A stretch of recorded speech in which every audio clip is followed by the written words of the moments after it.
Olá, irmão, olá, irmã, a graça e a paz do Senhor esteja com todos vocês. Nós podemos dizer mais uma vez, bendito seja Deus que nos reuniu no amor de Cristo. É no nome de Cristo que nós estamos reunidos neste domingo, dia do Senhor, dia da Eucaristia. Nós queremos iniciar esse nosso encontro em nome do Pai, do Filho e do Espírito Santo. Amém. Hoje, como eu disse, é o dia do nosso encontro com o Senhor, dia da Eucaristia. Em vários lugares, as celebrações estão suspensas, devido à situação da pandemia que está no nosso meio. Mas nós temos a oportunidade de fazermos a nossa comunhão espiritual, de nos colocarmos diante do Senhor, abrir o nosso coração no desejo de recebê-lo em nosso espírito, em nossa alma. E é isso que nós vamos fazer no dia de hoje, deixar o Senhor preencher o nosso coração, curar os nossos medos, as nossas angústias, curar aquilo que tem nos tirado a nossa paz, que tem tirado o sossego de cada um de nós. Nós queremos mesmo já nos colocar nas mãos do Senhor. Como eu partilhava no vídeo de ontem, dizia que a última vez que eu deixei de participar de uma Santa Missa na igreja tem mais de 40 anos. Quando eu ia à igreja uma vez ou outra, quando eu conheci o valor, experimentei a graça, experimentei o amor e o poder da Eucaristia, nunca mais deixei de participar. Nesse dia, claro que a gente sente a falta de sermos alimentados pelo pão vivo descido do céu, mas nós seremos preenchidos com o ardor do Espírito Santo. O mesmo Espírito Santo que faz com que a hóstia se torne no corpo e no sangue do Senhor. É o mesmo Espírito que nós amanhã faremos a nossa comunhão espiritual. É Ele que preenche o nosso coração. E nós, como não temos missa nas nossas igrejas, somos chamados a participarmos, através dos meios de comunicação, participarmos das Santas Missas, pela televisão, pela internet, do jeito que nós conseguimos, mas não como assistir uma celebração, mas fazermos parte dela realmente. Nos vestirmos adequadamente, prepararmos o local que nós vamos participar da Santa Missa, fazermos os gestos, as orações, ficarmos de pé, assentarmos, ajoelharmos, respondermos às orações e fazermos a nossa comunhão espiritual. Não vale ficar de pijama, não vale ficar deitado no sofá, é preciso uma postura de participação no corpo do Senhor. Imaginemos-nos assim, adentrando na casa de Deus e recebendo a sua palavra, recebendo o seu corpo e o seu sangue através do Santo Espírito de Deus. Vamos ouvir o Evangelho do dia de hoje. O Evangelho é um pouco longo. Vamos prestar atenção naquilo que o Senhor vai nos falar. Está em João 9, esse quarto domingo da Quaresma. Nós estamos falando tanto de quarentena que nós acabamos falando pouco da Quaresma.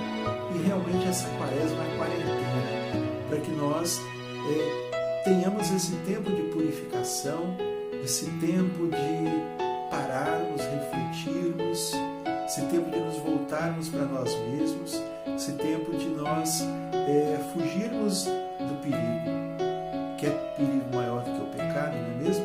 Então que nós possamos nos refugiar dentro de nós mesmos para termos uma purificação no nosso coração, na nossa alma. João 9, de 1 a 41. O Senhor esteja convosco, Ele está no meio de nós. Proclamação do Evangelho de Jesus Cristo, segundo São João. Glória a vós, Senhor.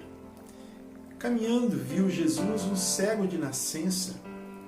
Os seus discípulos indagaram dele: Mestre, quem pecou, este homem ou seus pais, para que nascesse cego?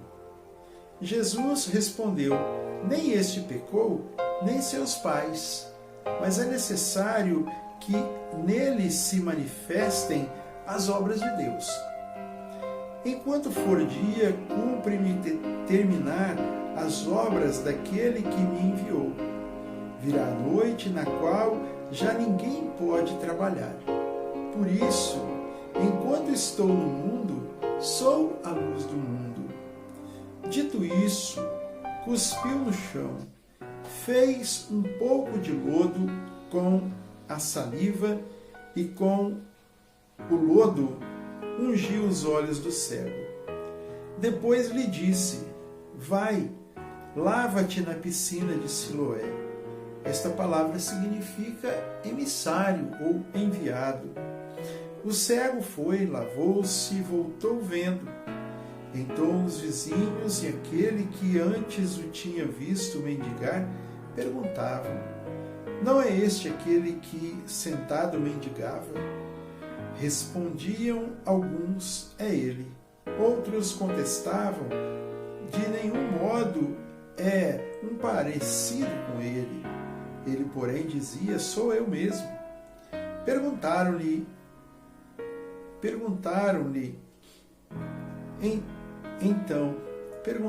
então: Como te foram abertos os olhos? Respondeu ele: Aquele homem que se chamava Jesus fez lodo, ungiu-me os olhos e disse-me: Vai à piscina de Siloé e lava-te. Fui, lavei-me e vejo. Interrogaram-no: Onde está esse homem? Respondeu: Não sei. Levaram então o que fora cego aos fariseus. Ora, era sábado quando Jesus fez o lodo e lhe abriu os olhos. Os fariseus indagaram dele novamente de que modo ficara vendo. Respondeu-lhes: Pôs-me lodo nos olhos, lavei-me e vejo. Diziam alguns dos fariseus: Este homem não é o enviado de Deus, pois não guarda o sábado. Outros replicavam: Como pode um pecador fazer tais prodígios? E havia desacordo entre eles. Perguntaram ainda ao cego: Que dizes tu daquele que te abriu os olhos? É o profeta, respondeu ele. Mas os judeus não quiseram admitir que aquele homem tivesse sido cego e que tivesse recobrado a vista, até que chamaram seus pais e o interrogaram: É este o vosso filho? Afirmais que ele nasceu cego? Pois como é que agora vê? Seus pais responderam: Sabemos que este é o nosso filho e que nasceu cego, mas não sabemos como agora ficou vendo, nem quem lhe abriu os olhos. Perguntai-o a ele: tem idade? Que ele mesmo explique. Seus pais disseram isso porque temiam os judeus, pois os judeus tinham ameaçado expulsar da sinagoga todo aquele que reconhecesse Jesus como Cristo. Por isso é que seus pais responderam: Ele tem idade, perguntai-lhe. Tornaram a chamar o homem que fora cego, dizendo-lhe: Dá glória a Deus. Nós sabemos que este homem é pecador. Disse-lhe ele: Se esse homem é pecador, não o sei. Sei apenas isto: sendo eu antes cego, agora vejo. Perguntaram-lhe ainda uma vez: Que foi que ele te fez? Como te abriu os olhos? Respondeu-lhe: Eu já vos disse, e não me deste ouvir. por que quereis tornar a ouvir? Quereis vós, porventura, tornar-vos também seus discípulos? Então eles o cobriram de injúrias e lhe disseram: Tu que és discípulo dele, nós somos discípulos de Moisés. Sabemos que Deus falou a Moisés, mas deste não sabemos de onde ele é. Respondeu aquele homem: O que é de admirar em tudo isso é que não saibais de onde ele é, e entretanto ele abriu os meus olhos. Sabemos, porém, que Deus não ouve a pecadores, mas atende a quem lhe presta culto e faz a sua vontade. Jamais se ouviu dizer que alguém tenha aberto os olhos a um cego de nascença. Se esse homem não fosse de Deus, não poderia fazer nada. Responderam-lhe eles: Tu nasceste todo em pecado e nos ensinas? E expulsaram. Jesus soube que o tinha expulsado e, havendo-o encontrado, perguntou-lhe: Crês no Filho do Homem? Respondeu ele: Quem é ele, Senhor, para que eu creia nele? Disse-lhe Jesus: Tu o vês, e é o mesmo que fala contigo. Creio, Senhor, disse ele, e prostrando-se o adorou. Jesus então disse: Vim a esse mundo para fazer uma discriminação. Os que não veem, vejam, e os que veem se tornem cegos. Alguns dos fariseus que estavam com ele ouviram-no e perguntaram-lhe: Também nós somos, acaso, cegos? Respondeu-lhes Jesus: Se fosseis cegos, não teríeis pecado, mas agora pretendeis ver, e o vosso pecado subsiste. Palavra da salvação, glória a vós, Senhor. Amado irmão, amada irmã, diz o ditado popular que o maior cego é aquele que não quer enxergar. Nós vemos aqui alguém que era cego e era tido como a cegueira de nascença, era tido como um castigo de Deus, por causa do pecado dos pais, por causa do pecado da pessoa, não sei. E aqui então Jesus, quando foi perguntado para ele por que aquela pessoa era cega, se era por culpa do pecado dos pais, ele disse: não, nem de um e nem de outro. É para que seja manifestada a glória de Deus. Assim, muitas vezes, irmãos, nós somos parecidos, somos como esse cego, outras vezes somos parecidos com os fariseus, que não aceitam, que ficam julgando as pessoas, que não aceitam que as coisas aconteçam no dia de sábado, que não é o momento próprio, que não é o lugar próprio. Nós nos comportamos assim. O cego, ele chegou para Jesus. Jesus fez lama, colocou nos olhos, mandou que ele lavasse os olhos e ele ficou curado. Depois, Jesus encontrou com ele e perguntou se ele acreditava no Filho do Homem, e ele disse: quem é o Filho do Homem? Jesus disse: olha para ele, é esse que você está vendo. Então ele disse: eu creio, Senhor, eu creio sim, e o adorou. Irmãos, nós também precisamos tirar a cegueira dos nossos olhos, estarmos na presença do Senhor, nos colocar diante dele, deixar que ele toque os nossos olhos, que ele nos cure, que nós obedeçamos a ordem do Senhor. Quando ele disse para aquele cego: vai se lavar no lago de Siloé, na fonte de Siloé, ele foi, lavou e ficou curado. Mesmo que Jesus tivesse tocado, mas se aquela pessoa não tivesse feito a parte dela, ele não teria ficado curado. Nós somos chamados então a seguir o Senhor, a estarmos presença do Senhor. Jesus que nos diz: eu sou a luz do mundo. Nós precisamos enxergar Jesus. Eu sou a luz do mundo. Quem me segue não andará nas trevas, mas terá a luz da vida. E assim, essa luz é que nos conduz, que nos leva a enxergar a grandeza de Deus, a solução de Deus, que nos leva a caminhar pelo caminho reto, em direção ao céu. Irmãos, diz a palavra de Deus: caríssimos, agora somos filhos de Deus, mas não se manifestou ainda o que nós devemos ser. Sabemos que quando se manifestar, seremos semelhantes a Ele, porque o veremos tal como Ele é. Eis a grande promessa.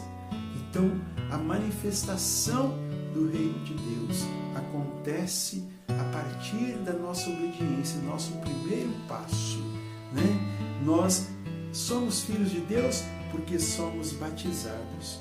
Mas olha o que a palavra nos diz, que isso ainda não é nada diante daquilo que nós seremos. Nós seremos semelhantes a Ele, porque o veremos tal como Ele é. Nós queremos então, nessa hora, fazermos a nossa oração, nos colocar diante do Senhor, pedir o livramento, pedir a bênção do Senhor, em nome de São José, o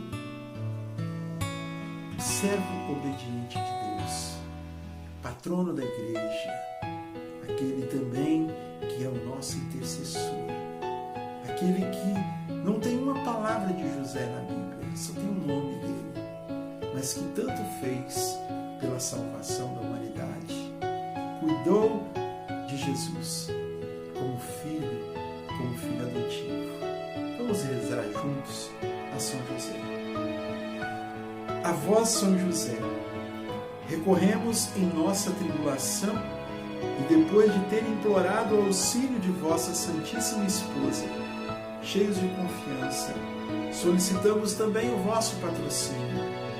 Por esse laço sagrado de caridade que vos uniu à Virgem Imaculada, Mãe de Deus, e por amor paternal que tiveste ao menino Jesus, ardentemente suplicamos que lanceis um olhar benigno sobre a herança de Jesus Cristo, que Ele conquistou com o seu sangue, e nos socorrais em nossas necessidades com o vosso auxílio e poder. Protegei, ó guarda providente da divina família, o povo eleito de Cristo. Afastai para longe de nós, ó Pai amantíssimo, a peste, o coronavírus, a peste do erro e do vício. Assisti-nos do alto céu, ó nosso fortíssimo sustentáculo, na luta contra o poder das trevas. E assim, como outrora salvastes da morte a vida ameaçada do menino Jesus, assim também defendei agora a Santa Igreja de Deus das ciladas de seus inimigos e de toda a adversidade. Amparai a cada um de nós com o vosso constante patrocínio, a fim de que, o vosso exemplo e sustentados com o vosso auxílio, possamos viver virtuosamente, morrer piedosamente e obter no céu a eterna bem-aventurança. Amém. Glória ao Pai, ao Filho e ao Espírito Santo, como era no princípio, agora e sempre. Amém. Que o Senhor te abençoe e te guarde. Em nome do Pai, Filho e Espírito Santo. Amém. Dê o seu like, compartilhe o nosso vídeo, permaneça em casa, ore bastante, faça sua comunhão espiritual com Deus, participe da Santa Missa hoje através dos meios de comunicação.